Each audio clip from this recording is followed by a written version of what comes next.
त्या दिवशी एका कंत्राटदारांच्या मीटिंगमध्ये तुम्ही खूप भडकलेले दिसले. का डिले झाला सांगा आणि आता काय करणार आहे सांगा. असं होतं जगात कुठे? या स्पीडने मी हॅपी नाही आहे. तुमच्या मनात जो संताप होता तो तुम्ही ओपनली कदाचित पहिल्यांदाच एका फोरमवर मांडला. तर ही आर्थिक शिस्त लावण्याच्या दृष्टीने देवेंद्र फडणवीस याच्यापुढे हार्ड होणार आहेत का या सगळ्या बाबतीत? त्या बाबतीत मी हार्ड आहेच. आणि तो जो माझा संताप आहे तो एवढाच आहे की एक प्रोजेक्ट किती दिवसात पूर्ण करायचा.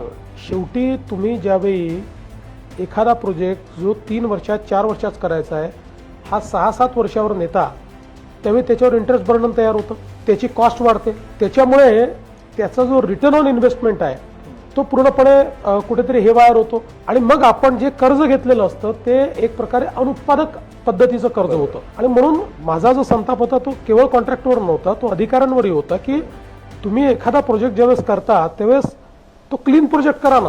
त्याच्या परवानग्या ज्या घ्यायच्या त्या आधी घेऊन ठेवा.